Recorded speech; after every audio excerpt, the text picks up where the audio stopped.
você, querido filho, querida filha, nos acompanhando nesse domingo aqui, direto do Santuário do Pai das Misericórdias, nesse quarto domingo da Páscoa, portanto, como o Padre bem disse, domingo do Bom Pastor, e também encerrando o acampamento mariano.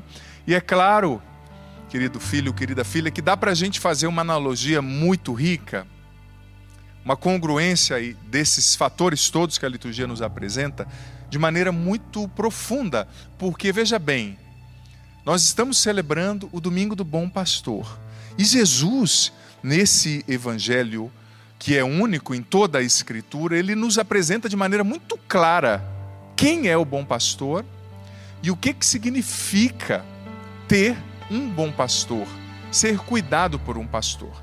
Mas antes de entrar na reflexão acerca daquilo que a liturgia nos apresenta, antes de refletir sobre a realidade do bom pastor, eu quero começar com uma frase de São Luís Grignon Maria de Montfort, na qual ele nos afirmou o seguinte: São Luís Maria Grignon de Montfort: a quem Deus quer fazer muito santo, Deus o faz muito devoto de Nossa Senhora. Veja bem, São Luís de Montfort: a quem Deus deseja fazer muito santo, muito parecido com ele, ele o faz muito devoto de Nossa Senhora. Ele o faz um imitador de Nossa Senhora. Até mesmo porque, você sabe, dá um pouquinho de retorno do teclado aqui para mim, por gentileza. Pode colocar isso. Até mesmo porque você sabe que no Concílio Vaticano II,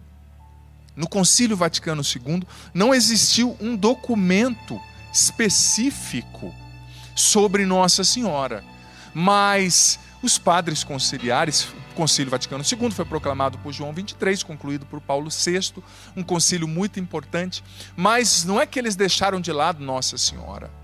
Nossa Senhora estava presente em toda a reflexão do concílio, em especial no documento chamado Lumen Gentium, no número 8. Os padres conciliares ali disseram o seguinte: Maria é o perfeito tipo de igreja, ou seja, ela é o modelo de virtudes cristãs, o modelo perfeito de cristianismo ao qual todos nós devemos imitar. Nossa Senhora é um modelo do que eu e você precisamos ser, viver, fazer. Ela é um modelo para mim e para você, disse o Concílio Vaticano II. E, repito novamente, São Luís: quem Deus quer fazer muito santo, Deus o faz muito amigo de Nossa Senhora. Eu vou trocar aqui a palavra devoto pela palavra amigo. Deus o faz muito amigo de Nossa Senhora, porque Nossa Senhora, ela é aquela que nos forma, é uma das características de Nossa Senhora. Ela gerou Jesus no seu ventre, ela educou Jesus como mãe, e ela também recebeu de Deus, no livro As Glórias de Maria, Santo Afonso Maria de Ligório nos ensina que Maria recebeu de Deus essa função, essa missão de formar no seu ventre os filhos e filhas de Deus para serem a imagem de Jesus, para imitarem o seu filho Jesus. Então Maria nos ensina, é bom demais, é boa coisa ser amigo de Maria, viu? É boa coisa imitar Nossa Senhora, porque imitando Nossa Senhora, nós estamos debaixo de uma proteção muito singular. Quando você se torna amigo de Maria, você de fato está debaixo de uma proteção muito especial, porque ela recebeu de Deus essa autoridade de intercessão para interceder, para nos guardar. Mas enfim, feita essa introdução, depois eu vou voltar com Maria no final da reflexão, eu quero refletir um pouco sobre aquilo que a liturgia de hoje nos apresenta. Você sabe que depois que mataram Jesus, os discípulos ficaram com medo, mas Jesus ressuscitado apareceu, ora aqui, ora ali. Mas precisamente no dia de Pentecostes, naquela época a festa judaica do Pentecostes era chamada de Shavuot, que era a festa onde eles celebravam a aliança que tinha sido feita com Deus no Monte Sinai, através de Moisés, a entrega da lei. Naquele momento o Espírito Santo veio sobre os apóstolos e Pedro fez, primeira leitura de hoje, uma fantástica pregação, que disse à leitura que como fruto dessa pregação, 3.000 pessoas foram convertidas. E veja bem, naquela época não se tinha microfone como agora, não se tinha amplificadores de voz. Então, ou seja, o negócio foi tão contagiante que a impressão que dá é que um foi falando para outro, né? E a primeira leitura apresenta o seguinte, no versículo 37 da primeira leitura diz o seguinte, que eles ficaram aflitos de coração. E o original, o verbo original que foi usado ali, do grego com o qual o Novo Testamento foi escrito, é o verbo katanisso, que queria dizer o seguinte, não era só uma aflição, eles sentiam como que pontadas no peito, quando eles ouviram a palavra de Pedro. Eles sentiam uma contrição tão grande, quando eles ouviam as palavras de Pedro. Eles sentiam uma dor na alma, sabe? Catanissou, essa aflição. E aí eles perguntaram, ouvindo a pregação de Pedro, depois da pregação, o que nós devemos fazer, Pedro, para fugir dessa ira de Deus, uma vez que nós e as nossas autoridades mataram Jesus, que Deus enviou para nos salvar? E Pedro disse, cada um precisa ser batizado. Sendo batizado, buscando a conversão. Olha só que exemplo de pregação eficaz. A pregação eficaz é aquela que gera conversão. É aquela que gera mudança de vida para melhor, sabe? A primeira leitura nos traz esse evento fantástico. E Pedro depois, os Atos dos Apóstolos continuam narrando, com muitos sinais, pregando no poder do Espírito Santo, vai contagiando, convencendo milhares de pessoas que aderem àquela religião nascente ali, a partir da vinda do Espírito Santo em Pentecostes, evento fundante quase que para a igreja se configurasse como nós a conhecemos, a partir dos relatos dos Atos dos Apóstolos. Mas na segunda leitura, o Salmo não precisa nem dizer, né? O Salmo que fala que Deus é o pastor que nos conduz, não nos falta coisa alguma. Mas a segunda leitura começa com uma afirmação fantástica e ao mesmo tempo que mexe com a gente. Olha só, versículo 1 da segunda leitura. Se suportais com paciência aquilo que sofreis, isso vos torna agradáveis diante de Deus. É esse o verbo. A segunda leitura está falando que para ser agradável a Deus, a gente precisa aprender a suportar as provações. Suportar com paciência a ingratidão. Suportar com paciência, aliás, o tempo difícil. E Maria é um exemplo fantástico de alguém que soube suportar aos pés diante da cruz, soube suportar quando ela não entendeu, soube suportar quando o cenário parecia incerto. Nós estamos vivendo, como famílias, pessoas, sociedade, igreja, um tempo que nos desafia. E nesse tempo a gente precisa desenvolver a virtude da resiliência, como Nossa Senhora. Resiliência espiritual, psíquica, emocional, nos nossos relacionamentos. A gente precisa suportar. Como alguém certa vez disse, aguenta firme, meu filho. Esse alguém é o fundador da Canção Nova, o Padre Jonas Abib, sempre nos ensinou, aguenta firme, minha filha, aguenta firme, meu filho. Suportar. Quem suporta com paciência se torna agradável a Deus. Por isso que Maria é agradabilíssima aos olhos de Deus. E a segunda leitura continua, no finalzinho da segunda leitura, veja bem, dessa carta de Pedro, diz o seguinte, que pelas feridas de Jesus, nós somos curados. Isso sinaliza o quê? Que ele realiza o ofício de bom pastor, dando a sua vida na cruz por cada um de nós. Você sabe que o livro do profeta Ezequiel, no capítulo 34, lá no Antigo Testamento, existe um sermão que já falava dos pastores, no qual o autor sagrado, em nome de Deus, condenava os falsos pastores, os maus pastores, que exploravam o povo, que não levavam o povo para Deus, mas que eram gananciosos, que usavam o povo como instrumento para terem o que queriam. E essa segunda leitura faz um paralelo com essa citação de Ezequiel 34, mas dizendo, olha, Jesus é o bom pastor que nos salva através das suas feridas, ou seja, ele nos salva dando a sua vida. E aí nós entramos no Evangelho. Jesus diz, eu sou o bom pastor, eu dou a minha vida pelas ovelhas. Mas eu vou dizer uma coisa para você, para nós hoje, em pleno século 21, em 2020, parece um pouco distante quando a gente fala de pastor e de ovelha, né? Na sociedade de Jesus, que era pastoril, que era bem agrária, era muito comum. Até hoje em Israel, quando a gente vai, a gente acaba percebendo ali, às vezes um pastor com as suas ovelhas ou cabritos, né? Para nós é muito difícil, mas quando Jesus está falando da figura do pastor, ele está refletindo sobre a figura de autoridade. E no domingo do bom pastor, nós precisamos refletir sobre a nossa figura de autoridade.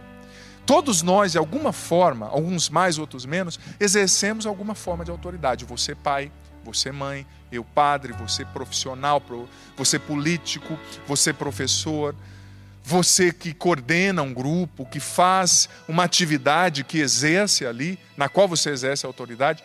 O Evangelho está nos mostrando. Santo Tomás de Aquino também falou sobre isso, que o modelo de toda autoridade é o Cristo bom pastor. Você quer ser um marido respeitado? Dê a vida pela sua esposa, nas pequenas coisas. Esse é o modelo de autoridade. Você quer ser um pai respeitado? Dê a vida pelos seus filhos, nas pequenas coisas. Você quer ser um padre respeitado? Dê a vida pelas suas ovelhas. Você quer ser uma esposa respeitada? Doe-se, sirva dando a vida. Claro, com inteligência, com limite, com respeito próprio, mas o modelo da autoridade, dizia Santo Tomás de Aquino, é o bom pastor, é a caridade do bom pastor. O nome já diz, se ele é bom, né, o adjetivo que define o pastor é que ele é um bom, é porque existia um mau pastor, maus pastores naquela época, né? Se o Evangelho está dizendo que Jesus é o bom pastor, é porque existiam maus pastores. E o Evangelho segue descrevendo as características desse bom pastor. Ele dá a vida pelas ovelhas. E sabe outra característica interessante que Jesus parece que bate em cima, né? Versículo 3 do Evangelho de hoje. Eu sou o bom pastor. As minhas ovelhas reconhecem a minha voz. As minhas ovelhas reconhecem a minha voz. Olha, Jesus está dando um critério para que a gente descubra se a gente é discípulo dele ou não. Se nós estamos no rebanho dele ou não. Porque, filha, se você não escuta a voz de Jesus, não reconhece a voz do pastor, você não está sendo o rebanho de Cristo. E como eu disse, é difícil para a gente entender, mas eu ouvi o relato esses dias, num país bem pobrezinho, ali no leste da Europa, quase na Ásia, que é bem frio e ainda existem muitos pastores, né? País mais pobre. E diz que à noite, quando esfria muito, existe como que uma cooperativa, um lugar em comum, onde os pastores levam as suas ovelhas para dormirem, passarem a noite ali, abrigadas do frio, né? E é interessante que no outro dia cedo, segundo esse relato, não é que os pastores entram lá naquele redil e cada um vai catando a sua ovelha pela orelha ou amarrando, não. Cada um fica na porta e começa a chamar. Cada um fica na porta e começa a chamar. E a ovelha é um animal tão interessante que cada ovelha reconhece a voz do seu pastor e vai se agrupando do lado dele. Olha que interessante, que coisa linda, né? A ovelha reconhece a voz daquele pastor que cuida dela desde quando ela era criança. Ela era um bebezinho ali, né, melhor dizendo. E, segundo esse relato, no dia cedo cada um gritava. Claro que cada pastor tinha o seu jeito de chamar. Um cantarolava, o outro dava gritos, mas as ovelhas se agrupavam do lado dele. É um critério para você e eu entendermos se nós estamos de fato sendo discípulos de Jesus ou não. Nós estamos ouvindo, sabendo ouvir, sabendo reconhecer. A palavra, além de ouvir, o Evangelho diz, reconhecer. E eu vou dizer para você, filho, filha, são tantas as vozes que falam dentro de nós, é ou não é verdade? Ai, padre, é tão simples, então é só reconhecer a voz de Jesus? Ah, só. Se fosse assim, né? Só reconhecer a voz de Jesus. São tantas as vozes que falam dentro da gente. Sobretudo num tempo como esse que nós estamos vivendo. Que a gente não sabia, muita gente não sabia que era tão limitada como nós somos. Porque quando está tudo bem, a gente não pode ser aqui, fazer de conta que não está acontecendo nada. Eu não quero só falar do problema da pandemia, mas eu também não posso fingir, como padre, que ele não está acontecendo, né? Tem gente que fala só a palavra positiva. Tudo bem, eu vou falar a palavra positiva do Evangelho. Mas nós estamos vivendo um momento difícil, não dá para negar. Sabe? E quando está tudo bem, a gente não percebe o quanto que a gente é fraco, gente. quanto que a gente é limitado, quanto a gente é impotente diante de certas coisas. A gente não tem o controle da vida, das coisas. Às vezes, nós temos fantasias de compensação, ilusões de onipotência, sobretudo quando a gente tem bem, tem dinheiro, ou tem uma condição, ou uma capacidade, né? Uma profissão boa, a gente acha que a gente sabe, a gente acha que a gente pode, mas vem uma situação como essa de uma pandemia e mostra o quanto que a gente é impotente, quanto que a gente é frágil como uma ovelhinha. A ovelha é um animal, um dos mais frágeis que existem, que facilmente é capturada pelo lobo, pelo urso, que facilmente cai num buraco e quebra a perninha, que tem uma visão muito limitada, precisa do pastor, sabe? E num tempo como esse, no qual tantos sentimentos estão vindo à tona dentro de nós, é ou não é verdade? Você fechado dentro de casa já há tanto tempo nessa quarentena, você com essa perda financeira, você empresário, você pai de família, você desempregado, você idoso, idosa, você criança, você doente. Quantos sentimentos vêm no nosso coração num tempo como esse? Você que não pode comungar, que não pode participar da missa, como a maioria de nós, né? E como a gente corre o risco, se a gente não vigia, de ouvir a voz do medo, não a voz do pastor.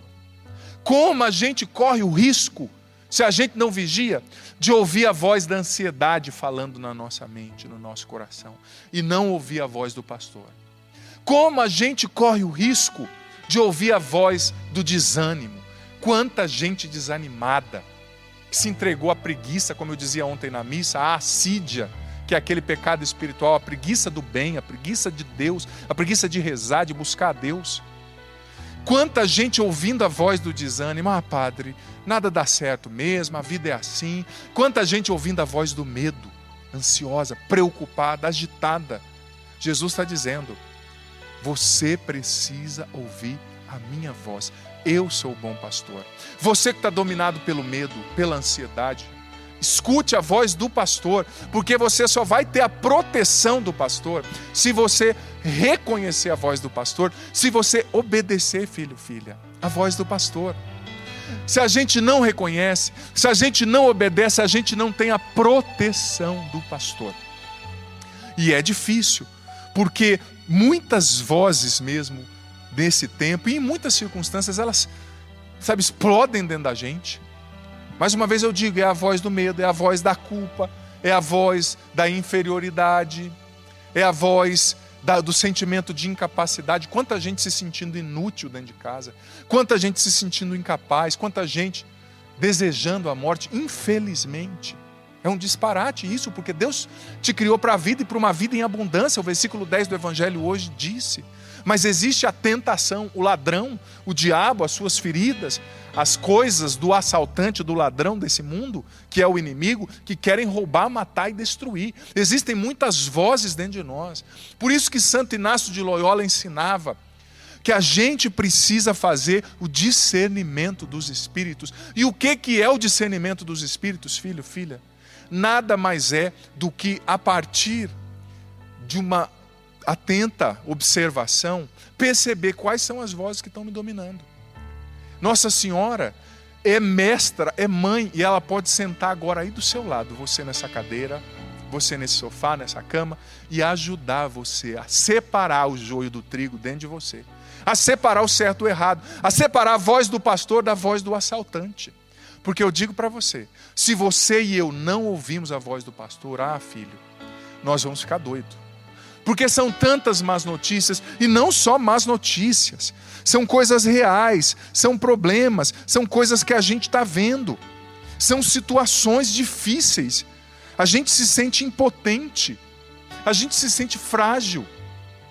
E outra característica bonita do bom pastor, é que o bom pastor, ele era especialista em defender a sua ovelha. Por isso que Jesus fala de dar a vida. Se aparecesse um leão, Davi mesmo no Antigo Testamento disse que ele enfrentou o leão e o urso para não deixar as ovelhas do seu pai serem devoradas. Existia o aspecto da defesa no pastor, mas existia também o aspecto da cura. Jesus é o bom pastor que defende você, mas que também cura as suas feridas. É tão bonita aquela imagem de Jesus como bom pastor que traz uma ovelha assim no pescoço, você já viu, que estava com a perninha enfaixada, e ele traz a ovelha no pescoço, tipo carregando a ovelha ferida, curando aquela ovelha machucada pelas circunstâncias. Nossa Senhora é essa mãe.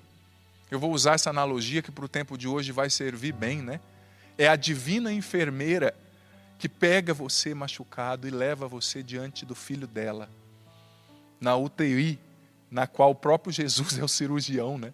É aquele que cura, é o bom pastor, é o médico dos médicos, é o Senhor dos senhores, é o príncipe da paz. Nossa Senhora é essa mãe enfermeira que pega os filhos machucados, as ovelhas feridas, as ovelhas ensanguentadas, as ovelhas destruídas. Talvez hoje você esteja precisando desse aspecto, do bom pastor que te defenda. Talvez você esteja hoje precisando escutar a voz do bom pastor, que como Jesus que chegou ali fora do sepulcro e gritou: Lázaro, vem para fora. Esse é o efeito da voz do bom pastor, é um efeito de ressurreição. Jesus chega agora no sepulcro no qual você se encontra e grita. Marta, João, Maria, Beatriz, Flávio, José, Francisco, Tiago, vem para fora. Mas também, além de ser aquele que te chama pelo nome, como diz o versículo 4, além de ser aquele que te defende contra os perigos, ele é o pastor que cura. Talvez hoje você, como eu dizia na missa ontem, esteja ferido, precisando de cura. E esses dias eu refletia sobre algo lendo um artigo que me chamou muita atenção, de um psiquiatra americano que dizia que por trás de todo adulto difícil tem uma criança ferida. Por trás de todo adulto ferido tem difícil, aliás, tem uma criança ferida. Quantos de nós feridos pela vida? Quantos de nós precisamos de cura para a criança interior, né? Porque veja bem, aquilo que você não cura, você carrega com você pela vida. É uma mochila, né? Que está pesando talvez sobre os seus ombros, sobre as suas emoções, sua mente, seu coração. Quanta gente ferida pelo pecado, porque o pecado nos fere, vai nos matando por dentro. Quanta gente ferida pela culpa, pelo desespero, pela ansiedade, pela depressão. Quanta gente ferida pela mágoa. A mágoa é cáustica, é um ácido que vai nos comendo por dentro, vai nos amargando. Pessoas magoadas consigo mesmas, porque você cometeu tantos erros. Você fez tantas coisas erradas, você se boicotou, hoje a tua vida não está melhor, talvez por culpa sua. Mas essa mágoa que você traz contra você mesmo está te consumindo. Talvez hoje você traga essa ferida profunda, essa mágoa contra você, essa mágoa contra aquela pessoa que abusou de você, contra aquele marido que te abandonou. Talvez hoje você trazendo o peso do mundo sobre as suas costas. O bom pastor está dizendo: vem aqui. Deixa eu pegar você no colo, deixa eu curar você. Mas o interessante é que às vezes é difícil para a ovelha alcançar onde o pastor está, porque é difícil, mas o pastor tem uma auxiliar fantástica. Nossa Senhora, que vai até você, que pega você e leva para o teu filho, para o seu filho, é melhor dizendo, né? Para o filho dela, Jesus, para que ele te cure. Mais uma vez eu digo, por trás de todo adulto amargo, por trás de todo adulto difícil, tem uma criança ferida. E é interessante, a gente precisa refletir sobre a forma como é construída, por exemplo, a nossa autoestima, a base da nossa personalidade. A gente é afetado pelas experiências que aconteceram na nossa vida, na nossa infância, na gestação da mãe. Talvez você, como criança, não estamos aqui para culpar os pais que fizeram o melhor, não é fácil ser pai e mãe, eles também tinham as feridas deles, mas a gente precisa reconhecer quais são as nossas feridas, né? Talvez você, como criança, não se sentiu qualificado, não se sentiu validado. Talvez você não sentiu que você era alguém bonito, importante, inteligente. Às vezes você traz essa ferida, sabe, desse sentimento de inferioridade, de incapacidade, porque não acreditaram em você. Ou talvez porque te superprotegeram. A superproteção de um pai e de uma mãe estraga muito, porque você está inconscientemente mandando a mensagem para o seu filho de que ele não é capaz de fazer as coisas, que ele não dá conta dele mesmo sozinho, que ele não é capaz, que ele precisa da mamãe babando, do papai babando, né? Talvez você tenha uma criança ferida dentro de você. Ferida por esse abuso que você não superou.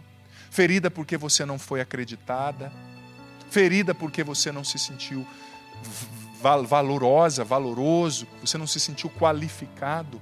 E é interessante que quando a gente traz uma ferida, uma criança ferida dentro da gente, ferida por um sentimento de inferioridade, por uma frustração, por uma solidão, por uma perda, isso causa uma insegurança de base na maneira como a gente se vê, né? E a gente acaba criando aquilo que é chamado de estratégias de compensação, né? Ou estratégias compensatórias. Você já percebeu que tem gente que não consegue dizer não para ninguém? Está sempre querendo agradar todo mundo? Por quê? Porque no fundo tem uma voz dizendo assim na mente da pessoa, ó, você foi rejeitada lá na infância, lá naquela situação. Então agora você tem que agradar todo mundo para que ninguém te rejeite mais. É uma estratégia compensatória, inconsciente, né? A pessoa não sabe dizer não para ninguém. A pessoa não sabe se posicionar, quer estar bem com todo mundo. Só não fica bem consigo mesmo, porque quem quer agradar todo mundo acaba se desagradando em primeiro lugar, né? O não que você não sabe dizer para o outro é o não que você dá para você mesmo, para a sua saúde, para as suas emoções. Quem não sabe dizer não está sempre se auto-boicotando. Mas às vezes é aquela voz da criança ferida. Você tem que agradar todo mundo, você tem que dizer só sim. Talvez você seja uma pessoa assim, que não saiba dizer não. Porque lá no fundo tem uma ferida, uma criança ferida. Você não sabe dizer não para ninguém. Talvez você é aquela pessoa hiperperfeccionista, porque tem aquela estratégia compensatória na mente, dizendo assim para você, olha, você tem que ser perfeito em tudo, você não pode errar. Se você errar, você não vai ser mais a menininha bonitinha da mamãe. O menininho bonitinho do papai. Claro, eu estou usando a hipérbole, né? Mas é como se a voz daquela ferida que aconteceu lá na tua infância continuasse falando na tua cabeça. Mas Jesus é o bom pastor que conhece você, conhece a sua história, conhece as suas feridas, conhece o seu dilema. Talvez você esteja pensando, mas padre, não é somente essa situação da minha história, não. É o que eu estou vivendo agora nessa pandemia. Filho, o problema de hoje, ele só traz à tona o problema de amanhã, de ontem, aliás, que não foi resolvido. Quando a gente traz muita coisa dentro da gente, é como uma panela de pressão, uma hora estoura. E quando vem aquele vapor de uma vez, estoura. Então, o bom pastor está chegando até você hoje e falando, me entrega essa criança ferida dentro de você. Eu quero curar. Nossa Senhora está chegando até você hoje e dizendo, vem a mim, filho machucado, filha ferida, deixa eu te apresentar o meu filho. Nossa Senhora está chegando até você hoje que está confuso porque só está ouvindo a voz do medo, só está ouvindo a voz do pessimismo, só está ouvindo a voz da mágoa, só está ouvindo a voz do desespero. Nossa Senhora está dizendo para você, como aquelas avós, aquelas mães, né? Que sentam assim do lado e vai ensinando, né? Olha, isso aqui é certo, isso aqui é errado. Nossa Senhora quer ensinar você. Porque como eu dizia na missa ontem, é nos momentos mais difíceis que Nossa Senhora está mais pertinho da gente para nos levar ao bom pastor, para nos ensinar a receber a cura que vem do bom pastor, nós, ovelhas feridas. É mais nos momentos mais difíceis que Nossa Senhora está ao nosso lado para nos ajudar a ouvir a voz do bom pastor, a discernir a voz certa, a não se entregar à voz do desespero, à voz do medo. Gente, e é preciso desenvolver essa resiliência, porque nós vamos ter que suportar. Não tem outra palavra. A segunda leitura foi pedagógica. É suportar essa perda, suportar esse problema, você que é profissional da saúde, essa tensão, suportar o não estar indo na igreja agora, não entregar os pontos. É aguentar firme, meu filho, minha filha. É aguentar firme. Mas você não está sozinho. Nossa Senhora está com você. Gente, é nos momentos mais difíceis que Nossa Senhora está mais perto da gente, para nos levar ao bom pastor. Eu me recordava, hoje eu falava com a minha mãe, um abraço para ela, um beijo no coração, mãe, se a senhora estiver assistindo, tenho certeza que está. Falava com a minha mãe e me lembrava, preparando essa homilia, de algo que a minha mãe só me contou quando eu disse para ela que eu queria ser padre. Eu acho que, mesmo na sua simplicidade, minha mãe foi muito prudente e falou, eu não vou falar isso para o menino, senão ele vai achar que eu estou sugestionando, né, dizendo que ele tem que ser padre, que ele tem que ser isso ou que ele tem que ser aquilo.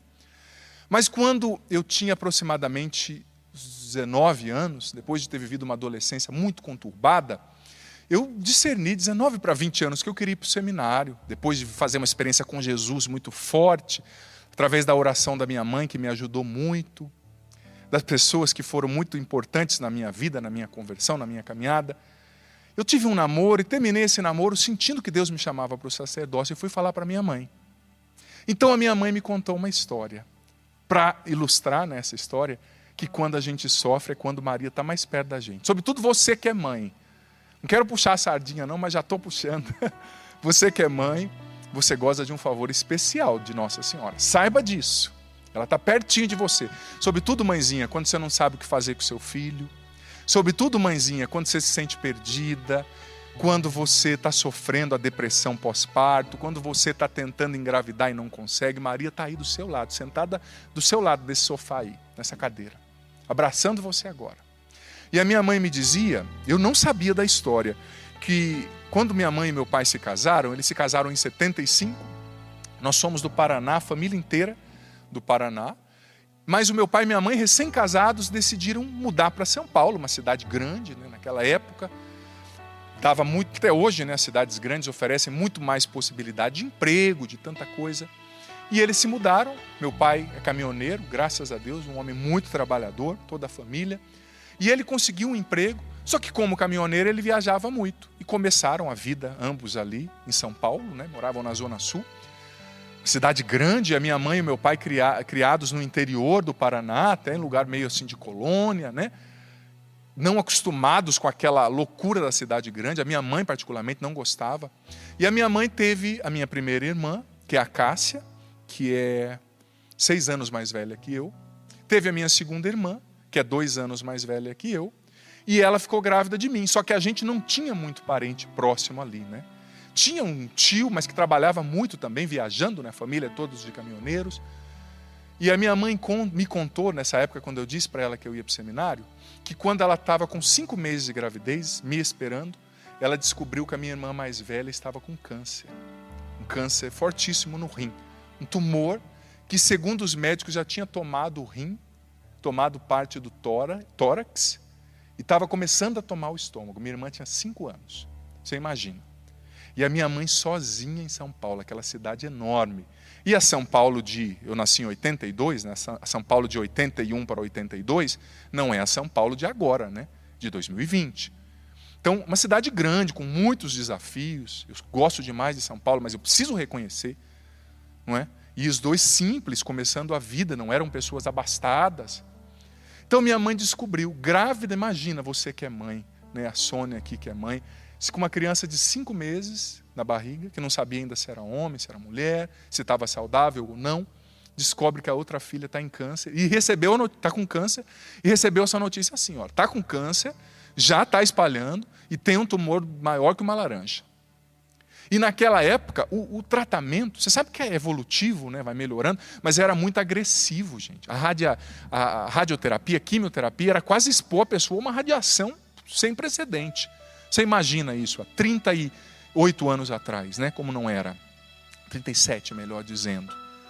E a minha mãe me contou que ela começou a cuidar da minha irmã e o meu pai não podia parar de trabalhar, porque a gente não era rico. Se ele parasse de trabalhar, a gente não ia comer. Ele viajava. E ele disse para minha mãe, olha, meu amor, você vai cuidando da menina, vai fazendo o seu melhor. Tinha uma moça que ajudava a minha mãe a cuidar da minha outra irmã, e eu vou viajar. E minha mãe foi para o hospital, e cuidando da minha irmã, e a barriga crescendo. E chegou um momento no qual o médico disse para ela, olha, dona Bárbara, a partir de agora, a senhora não pode mais acompanhar a sua filha, porque a senhora está gestando uma criança. E a sua filha, a partir de agora, vai começar a tomar banho, bem dizer, de radiação. Como eu disse, naquela época era diferente. Uma gestante não podia estar lá. Não era intravenoso como hoje, uma injeção. Era o banho mesmo, radioativo, né? Eu não sei tecnicamente explicar, mas minha mãe, do jeito dela, me explicou. Então o médico disse, você não pode estar mais com a sua filha. Eu sei que é triste, mãe, mas você vai matar essa criança. Agora se coloca no lugar da minha mãe, você que é mãe. Ou você que não é e pode imaginar. Sozinha numa cidade enorme. A mãe dela a quilômetros de distância, lá no Paraná. Grávida de uma criança, sabe? A outra filha morrendo, o marido viajando. E ela tinha que pegar ônibus para ir até o hospital. Minha mãe desesperada, não sabia o que fazer. Sabe o que ela fez? A melhor coisa possível e imaginária que uma mãe pode fazer. Ela me conta que ela estava num hospital chamado Nossa Senhora de Nazaré, e ela chegou diante de uma imagem de Nossa Senhora. Olhou para Nossa Senhora como que dizendo assim, e aí mãe, o que eu faço agora? Somos só nós. Para onde que eu vou? Aí que eu digo que Maria escuta, ajuda a gente a escutar a voz do pastor, né?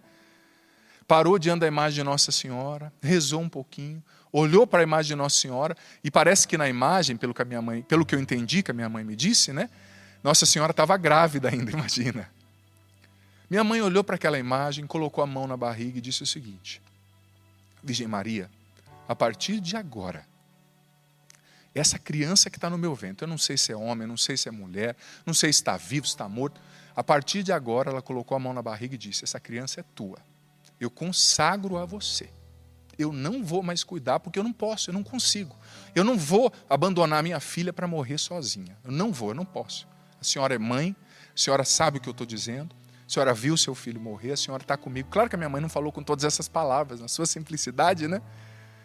Ela fez o mais importante. Olhou para Maria e disse: mãe, me ajuda. E ela me consagrou a Nossa Senhora. Ali diante daquela imagem, disse para Nossa Senhora: olha, é teu. E diz a minha mãe que depois disso, ela seguiu cuidando. Deixa eu ficar aqui pertinho da mãe. Ela seguiu cuidando da minha irmã. E a minha irmã foi tratando. E a gravidez foi acontecendo, né? Minha mãe, tadinha, não conseguiu dar tanta atenção para a gravidez. Não é que ela foi desleixada, mas ela não conseguiu. Se coloca no lugar, né? Sozinha, marido viajando, longe da família, filha morrendo. E a minha irmã estava de mal a pior. E a minha mãe começou a rezar todo dia com Nossa Senhora e fazer promessas a Nossa Senhora, consagrando eu, que estava ali sendo gestado, e a minha irmã, que estava ali naquela situação difícil. E conta minha mãe que a situação da minha irmã foi ficando muito difícil. Ela tinha que fazer 20 sessões de radioterapia, mas ela só conseguiu fazer 19. E quando a minha mãe estava para se internar, para dar a luz para que eu nascesse, o médico disse: mãe, é a hora da gente operar a sua menina, a Cássia. Você nos autoriza? Não tenho o que fazer, mãe, o tumor está muito grande. E a minha mãe de novo foi diante da imagem de Nossa Senhora, falou: Maria, somos nós. Me ajuda a escutar a voz do bom pastor, né? Claro, eu estou contando do jeito como eu entendo, né? Talvez tenham detalhes que a minha mãe sabe melhor que eu, mas foi assim que ela me contou que eu consegui aprender a entender. E, gente, sem brincadeira, a minha mãe me conta que o dia que ela se internou para dar a luz de mim, para que eu pudesse nascer, no mesmo dia ali, na mesma semana, a minha irmã fez uma cirurgia e tirou um dos rins onde estava o tumor. Diz que tinha 700 gramas, mais de 700 gramas o tumor cancerígeno no rim da minha irmã. Ela tirou um dos rins, ficou só com um. E seria muito difícil ela escapar daquela situação. Mas eu vou dizer para você. Os médicos, a médica que cuidava da minha irmã, que é muito amiga da minha mãe sempre falou muito dela, até hoje não sabe explicar certamente assim, cientificamente, o que aconteceu com a minha irmã. Tirou o rim, mas tinha outros problemas, o câncer estava se espalhando. O dia que a minha mãe recebeu alta para ir embora comigo para casa, a minha irmã recebeu alta e foi embora junto com a gente. Foi embora junto com a gente. Claro que ela continuou tomando medicação, fazendo o tratamento, mas ela foi sendo curada. E olha, eu vou dizer para você, a minha irmã era para ser uma mulher feia, deformada, não poderia ter filho por causa de tudo que ela passou. Ela tem 2 filhas, lindas e perfeitas. E não é porque é minha irmã, não, mas é uma das mulheres mais bonitas que eu já conheci. E para você ver como que a intercessão de Nossa Senhora é eficaz, além do filho da minha mãe ter nascido, que sou eu, nasceu sim desnutrido, com 2 metros, calçando 46, comendo igual um leão, né? Para dizer da eficácia da intercessão de Nossa Senhora. E a minha mãe não tinha me contado, mas na minha adolescência, eu já contei meu testemunho aqui várias vezes, tive momentos muito difíceis, comecei a usar droga, infelizmente muito novo, não tenho vergonha nenhuma de dizer. Comecei a usar droga com 11 para 12 anos e comecei a aumentar o uso de drogas. E quando eu tinha 15 anos, para encurtar a história, né? Eu tive um coma ali por causa de droga, um coma meio que misturei algumas drogas, enfim, bebida. E minha mãe e meu pai foram me buscar no hospital. Fui expulso da escola por causa de droga, meio que expulso do time. Sabe, comecei a dar muito trabalho e a partir desse dia, todo dia quase que eu chegava em casa de madrugada, chapado, chamando Jesus de Genésio. Eu abria a janela, abria a porta da sala, quem eu encontrava era minha mãe ajoelhada com o terço na mão, dizendo assim: eu estou rezando por você. E o dia que eu falei para ela que eu ia para o seminário, ela me contou que quando eu era drogado, estava na rua usando droga, disse que ela rezava o texto e falava assim: Nossa Senhora, lembra que eu te dei? Agora cuida dele. Eu já te dei. Você cuidou, você fez nascer. Agora ele é teu, Maria. Cuida dele. A Nossa Senhora não resiste à intercessão de uma mãe aflita. Nossa Senhora não resiste à intercessão de uma mãe desesperada. Minha mãe dizia. Aí quando eu falei para minha mãe, graças a Deus, com 17 anos eu fiz um retiro na igreja, depois de muita oração da minha mãe, ajuda de muita gente boa, tive o meu encontro pessoal com Jesus, fui batizado no Espírito Santo, me libertei das drogas, né? Mas quando ali com 19 para 20 anos eu fui dizer para minha mãe que eu queria ir para o seminário, aí ela me contou toda essa história. Só ali, olha só, ela me respeitou, né? Não sei se antes também eu ia querer ouvir, naquela vida doida, né? Mas ela me contou essa história. E ela no final falou assim: Nossa Senhora, eu te dei, mas eu não sabia que você ia levar assim também. Sabia que você ia levar de vez, né? Porque já que ela deu, Nossa Senhora pegou, tanto que eu sou padre consagrado a Nossa Senhora, consagrado a Jesus, só de Deus, né? Ou seja, tudo isso para ilustrar, eu tenho certeza que se esse rincão tivesse cheio aqui, a gente já estaria aplaudindo Nossa Senhora, né? E eu confesso que estou emocionado, você está vendo que eu estou tentando aqui, né, não parar, não chorar, não parar a reflexão. Mas tudo isso para dizer que quando você confia em Nossa Senhora, quando você pede a ajuda de Nossa Senhora, quando você reza para ela, quando você se confia à Mãe de Deus, que é a nossa mãe também, ela sempre vem em seu socorro. Ela sempre vem no seu socorro, em seu socorro. Nossa Senhora é a mãe da igreja, disse Paulo VI também no Concílio Vaticano II. E ela é a tua mãe. Você, mãe, com filhos igual o padre Adriano Zandoná antes da conversão, e olha que eu dei trabalho, gente, só via rock satânico, plantava maconha no fundo de casa escondida da minha mãe, tinha os namoros tudo errado, quase fui pai novo, tudo que você achar de ruim. Mas o que é de Nossa Senhora? Quando uma mãe, você não tem noção da tua autoridade espiritual sobre o teu filho. Pai, você não tem noção. Coloca a mão sobre essa criança, sobre esse filho que está na droga e reza, consagra, fala: Maria é teu. Você talvez não está vendo, a ação de Nossa Senhora é discreta. Mas quando a gente consagra, ela sempre age em nosso favor.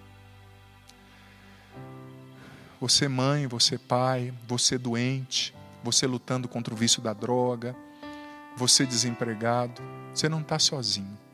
Você tem mãe.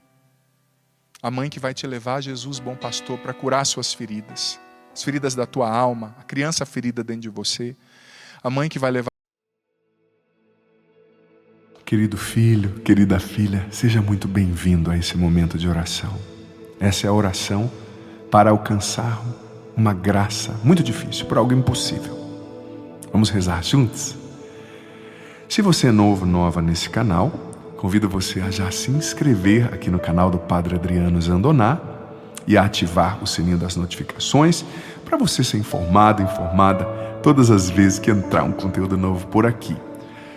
Também deixa a sua curtida nesse vídeo e deixa aqui nos comentários, filho, filha, os seus pedidos de oração, o nome das pessoas, as situações pelas quais você quer oração, que nós rezaremos com muita alegria. Essa é a oração para conquistar algo, uma graça muito impossível, muito difícil, algo difícil.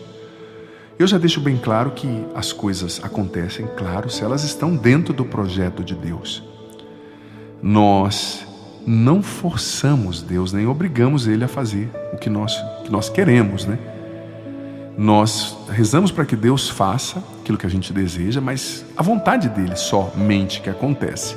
Contudo, não desanime, porque Jesus mesmo disse, Mateus capítulo 7, versículo 7, pedi e vos será dado, buscai e encontrareis, batei e a porta vos será aberta, porque todo aquele que pede recebe. O que busca encontra, e o que bate, a porta lhe será aberta. Quem de vós, se o filho lhe pede um peixe, lhe dá uma cobra, Ou se lhe pede um pão, lhe dá um escorpião? Ora, vós que sois maus, sabeis dar boas coisas aos vossos filhos, quanto mais o Pai que está no céu dará coisas boas, dará o Espírito Santo àqueles que lhe pedirem. Saiba de uma coisa, independente da sua situação, como está a sua vida hoje, Deus ama você. É, você mesmo. Deus te ama, filho, filha, como você é. Você é um filho de Deus e Ele não desiste de você. Ele quer você feliz, Ele quer te atender. Eu não sei qual é essa graça difícil, esse impossível, esse milagre pelo qual você está clamando. O que eu sei é que aquilo que é importante para você é importante para Deus. E que Ele quer te atender, porque Ele é um pai bom e você é um filho, uma filha. Claro, tudo tem o tempo de Deus, mas Ele pediu para a gente pedir, então nós vamos tomar posse dessa palavra e vamos clamar. Ele pediu, Ele disse que Ele quer nos atender, né? Tem uma passagem tão linda do Evangelho de João, capítulo 16, na qual Jesus diz assim: olha, peçam para que vocês recebam o que vocês estão pedindo e a vossa alegria seja completa. Vocês ainda não estão pedindo. Peçam que eu quero dar a vocês para que a vossa alegria seja completa. Deus quer te atender, filho, filha. Ele quer te ajudar. E não é na primeira oração que as coisas acontecem. Não é no primeiro momento. Não, não. Eu aconselho você a, no mínimo, por 9 dias seguidos, fazer essa oração aqui comigo, como se fosse uma novena, um propósito de oração. No mínimo 9 dias. Pode continuar mais, mas venha receber e fazer essa oração. Para que você alcance, é preciso ter perseverança na oração. Perseverança, não é a primeira oração, é perseverar. Em cada oração Deus vai fazendo um pedaço do milagre, até que o mosaico fique completo e você possa receber tudo que Deus preparou, sabe? E também compartilha com seus amigos, os seus grupos de WhatsApp essa oração, para que mais pessoas façam essa corrente de oração por esse milagre, por essa causa impossível. Talvez esse milagre é a cura de alguém, é um emprego, é a reconstrução de um relacionamento, é o dinheiro para pagar uma conta. Deus é poderoso. Jesus é mais forte, Ele é mais poderoso que os seus medos, seus problemas, suas contas, do que aquilo que te limita. O Senhor é poderoso, Ele é fiel, tá? Ele é fiel. Então creia, Ele vai realizar. Ele pode realizar aquilo que está de acordo com a vontade dEle, mas Ele nos deu esse espaço também, né? Para que nós peçamos.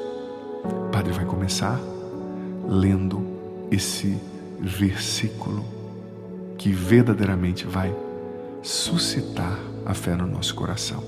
Hebreus capítulo 11, versículo 6.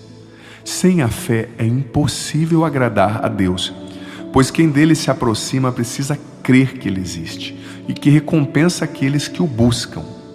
Olha só, sem a fé é impossível agradar a Deus. Então, filho, filha, eu te convido a crer. E mesmo que a sua fé é pequena, milagres acontecerão. Por quê? Outro versículo, Lucas 1, 37. Pois nada é impossível para Deus e nada é nada. Sabe esse seu problema enorme aí? Ele não é nada diante desse Deus poderoso que te ama, que te escolheu e que nunca vai te abandonar. Faça essa oração agora, repetindo depois do Padre. Senhor Jesus, mas repita com fé, com autoridade, com coragem, com consciência, sem fazer outras coisas ao mesmo tempo. Senhor Jesus, eu invoco o Teu nome sobre mim e eu tomo posse da Tua palavra, que diz que para Deus nada é impossível. Eu também tomo posse, Senhor, da Tua palavra que diz: pedi e recebereis, buscai e encontrareis, batei e a porta será aberta. Obrigado porque o Senhor é um Pai bom, que me ama, que quer me ajudar, que quer me atender. Obrigado porque o Senhor nunca desiste de mim. Jesus, eu te apresento agora este meu impossível, este milagre que eu preciso, essa graça muito difícil. Jesus, em teu nome, eu suplico, realiza isso que é impossível para mim. Faz esse milagre, Senhor. Para o Senhor nada é muito difícil. Cura essa pessoa. Abre essa porta. Restaura esse relacionamento. Providencia, Senhor, o que eu preciso. O Senhor sabe o quanto eu estou angustiado, até desesperado muitas vezes, mas eu escolho me refugiar em Ti, Jesus. Eu busco o Senhor, não as falsas doutrinas, não as mentiras desse mundo. Salva-me, Senhor. Cura-me, Senhor. Liberta-me, Jesus. Assim como o cego de Jericó clamou a Ti, gritou a Ti, e o Senhor parou, foi até ele e o curou da cegueira. Hoje eu clamo: Jesus, filho de Davi, tem compaixão de mim. Jesus, filho de Davi, tem compaixão de mim. Jesus, filho de Davi, salva-me. O meu refúgio é o Senhor. A minha fortaleza é o Senhor. Eu me humilho, Jesus, na Tua presença. Sozinho eu não consigo resolver essa situação. Olha para mim, Senhor. Intervém nessa situação, Pai. Em nome de Jesus. Realiza isso que é muito difícil para mim. Em nome de Jesus. Quebra esta corrente. Derruba esta muralha, Pai. Em nome de Jesus. Como fizeste no cerco de Jericó. Quebra as correntes e algemas do vício, da doença, do adultério, da dívida, da depressão, da ansiedade. Intervém, Pai, em nome de Jesus, nessa causa judicial que está quase perdida. Reverte essa situação, Senhor. Faz o milagre acontecer, Pai, em nome de Jesus. Eu me humilho na Tua presença. O Senhor é a minha única chance. a minha única salvação. Nada é impossível para ti, Senhor. Nada é impossível para ti, Senhor. Nada é impossível para ti, Senhor. Tu és o Deus do milagre. Tu és o Deus da cura, da libertação. O Senhor ressuscitou mortos. O Senhor libertou pessoas oprimidas pelo inimigo. O Senhor abriu o mar vermelho e os hebreus atravessaram a pé enxuto. O Senhor fez grávidas, aliás, mulheres estéreis, engravidarem. O Senhor curou cegos, paralíticos, leprosos. O Senhor pode tudo. A minha fé está em ti, Jesus. E eu sei que eu verei a vitória, que eu terei a vitória, que as muralhas vão cair, em nome de Jesus, porque o meu Deus é maior que o sofrimento que eu estou passando.